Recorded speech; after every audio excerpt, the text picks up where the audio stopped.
Welcome back to the Sunday edition of Gallery 5 Art Talks, and our next artist is Peggy Becker, and take it away. Thank you. Thank you, Steve. First of all, thank you all for being here and supporting art. I think somebody earlier said that, you know, what a time we live in where our cultural institutions are being torn apart, and so support for art is more important than ever. And a huge thank you to Gallery 5 Schenectady and the team that puts this together, because it truly is stunning, and I just want to say thank you. So I am a photographer, and I will say I had a detour through pottery some years ago, so I'm currently a photographer, and maybe I'll be something else in the future, and with all the inspiration here, who knows, right? I think that once art enters your soul and you kind of get the hang of what makes something beautiful and artistic, it really doesn't matter the medium. You can change, and you can express yourself in so many ways, and it's what a pleasure. So as a collector, I collect paintings, I collect photographs, I collect furniture, I collect textiles. I hope all of you do too. And I see so many pieces around here that I would love to have in my house. So I've been making images for over 60 years. You can do the math, I'm over 60. And that was with my amateur father, who was a photographer. So I started in a dark room with my Kodak Brownie. I still remember the vivid smell of the chemicals in a wet lab. I don't know if anybody's ever worked in it, you'll never forget it.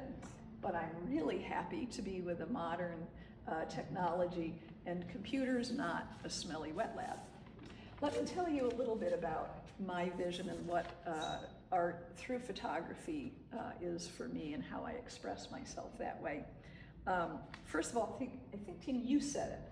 I want happiness. I think there's too much drama, too much agony in the world. And so I brought photographs here today that really express my desire for beauty, for peace. And so I will be talking a little bit about that today. I am also what would be referred to as a natural photographer. So in the days now of artificial intelligence, photoshopping, I don't use those to change what I see. I use them to enhance what I saw and remember the emotion, the mood, what happened that day. So you will not see me overexposing something through Photoshop, layering photos, doing anything of the sort. I'm going to take a picture of a vision I saw, and that's what you will see. You will see what I remember.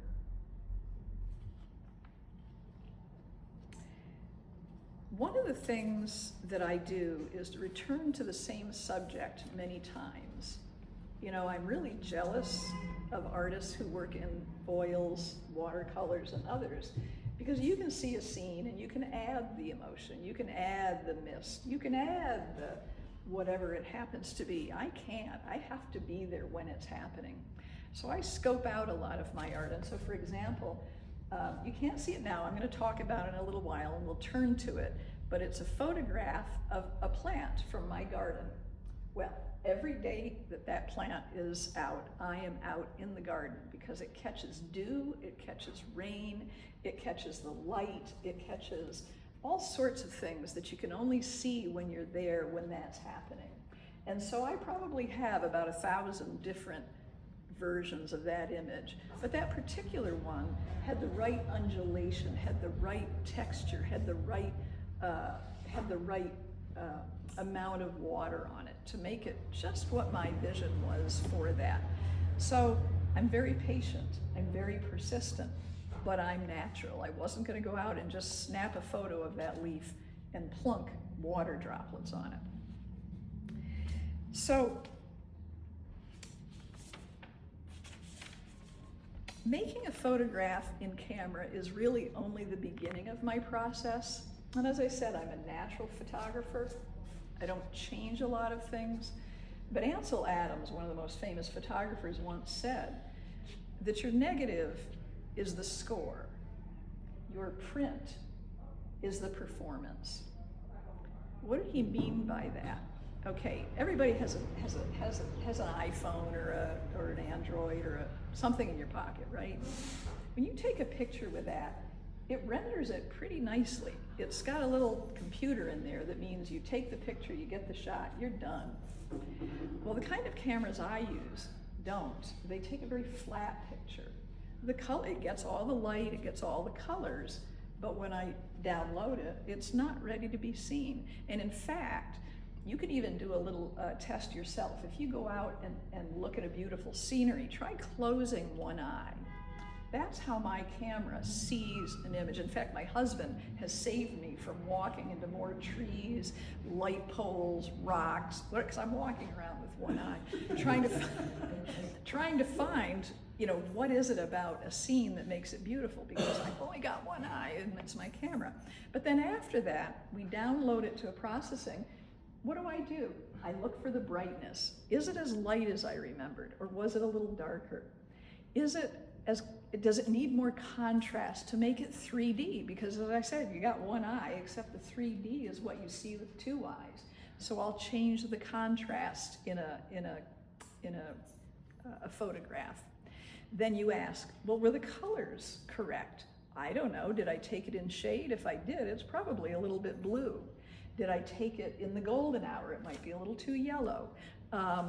Red is incredibly difficult to get right out of many cameras. And so I spend a lot of time changing the red, just even by percentages, not a lot, just a little bit to say, oh, that rust, no, it was a little more brown, or was it a little more black?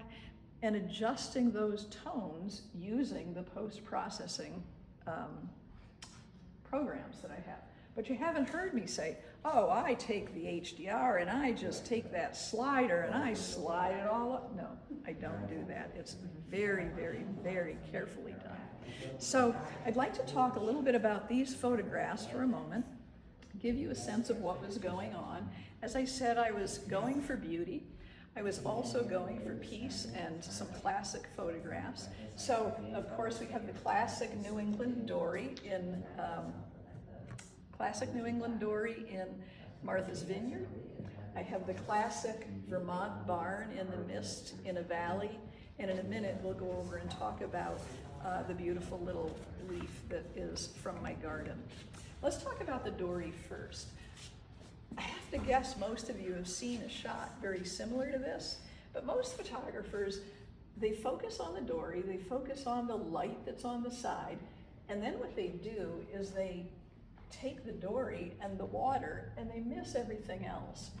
Well, what I wanted to express was a photograph of this beautiful classic dory where you could see the reflection, you could see the dory, you could almost feel the water in it. But then you got the context of it. So your eye gets to move around, but not too much, because the mist was still rising that morning. And my vision was that you see the dory in the context of where it is. And that's a little bit different than most of the photographs you'll see of a classic New England dory. Even though there's lots of them out there, this is just a little bit different. So my Vermont barn, I had scoped this barn out literally for weeks. I had found it in a valley as I was driving the back roads of Vermont. It sits in a little glen. It's actually pretty popular. And so I was able to find it easily, but I knew I had to arrive just at the right time, because the sun during the day shines on the front of the barn. It washes it out, the colors were flat, but I knew there was going to be a morning with some mist, and the light comes from behind the barn. And so I got up at 4 a.m., my favorite hour of the day, 4 a.m. to get up. Took me until about 5 a.m. to get over to where this barn was. It's still dark. It's still shrouded in deep, deep fog, because the clouds were down in the valley. And I sat for an hour waiting for that sun to come up, and it did. There's a hill behind here, you have to look closely, but it's behind here, and every minute the light changed. Every minute I was taking another photograph. And in morning and sunset, you get about 10 minutes of perfect light, of the perfect moment to get the right shot, the shot that you envisioned for this piece. So that's what I did. I waited and I waited, and I probably, again, have about 1,000 photographs of this that go anywhere from completely white then into this, which is when the light just peeked over the ridge behind it. Light lit up the remaining mist that was sitting there and gave it this very ethereal glow. Interestingly, at the same time, this photograph was taken during a year when the Canadian wildfires were causing smoke to come down. So I got the golden light of the morning. I got the mist of the water in the air. I got a little bit of yellow smoke in there. So it all made it a very, very warm, almost watercolor-like picture. And I printed it on fine art paper so it would do that. It would look soft. It would look very ethereal and warm. So it's one of my favorites. You'll never be able to get another picture like this because too many tourists found it and they closed off the road. Okay. So if you want it, see me later. I would like to talk just for a minute about the last photo, and then I'd be happy to take some questions. Okay. So again, this is the photograph of a plant in my garden. It's called a lady's mantle if you are a plant person. And what it has is these beautiful undulating leaves that have a little bit of almost like whiskers on the end. And it catches the dew overnight, and it catches water after rain. So the only photographs my husband has of me are of me on my stomach, taking pictures of things on the ground, including this. And again, I probably have 1,000 images. Why did 999 of them not work? Well, because this leaf happened to have a particular undulation that the water just was captured on each little fuzzy spot. And it was the vision I had of the lady's mantle with the water droplets. So that's this, and also you'll notice I changed the aspect ratio of it to go lengthwise with the undulation, but I left a bit of the leaf to sort of ground the whole picture. I'd be happy to take any photographs, or excuse me, take photographs of you. Happy to take any questions you may have of my photographs. Ask me about my process, ask me about these photographs, anything's game. I have in the past noticed a lot of your photos, in particular the break dancers. You don't mind getting in the thick of things either and interviewing people. Right. Yeah, that's exactly right. You know what? One of my favorite subjects is actually people.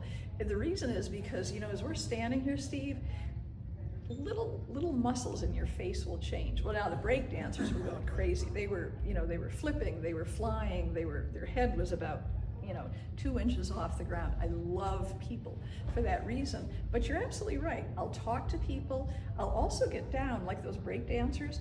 All those photographs were taken with me in a crouched position, about like this. They were ignoring me. They didn't care if I was taking photographs of them. And so I just kept my camera going. I admire that, I think. Yeah. It's a great aspect. Yeah, it is fun. I think there was a hand over. Did you get? Yeah, you mentioned that you took like thousands of pictures for that one. How many for the barn? Yeah, the barn was every minute 5, 6, 7 photographs or more for an hour. I actually walked up and down the street a bit because there was more to the farm than just the barn. And truly, little pieces would emerge out of the fog. The spike, what do they call the spike on the top of a barn? Spire? The spire off the barn. I mean, it would kind of emerge. So I would take 20 or 30 photographs just of that. And then I would move on because it would show that, plus just the outline of the top of the barn, and I would take that to get the shape of it. And then the color would begin to emerge, but not a lot. So I took, another 20, 30, 50 photographs, even as those minutes changed. So, a lot. And to capture that yellow force, that forsythia that is here. So, Just that was a fall photograph. So on the left was one that had orange, the leaves had gone orange. On the right it was one that had gone yellow. When I was working on it when I was processing it, I selected those almost pixel by pixel and said, what's the right color? And I had to increase the size of it on my computer screen to about 800 so I could see each little leaf and say, there's a little brown with that, there's a little yellow with that. That's why I say I'm very careful to retain what was there and not to change it. Yeah. it works beautifully. Yeah, thank you. Yeah, wonderful color. That's it. Okay, thank you Thank so you, much. Peggy.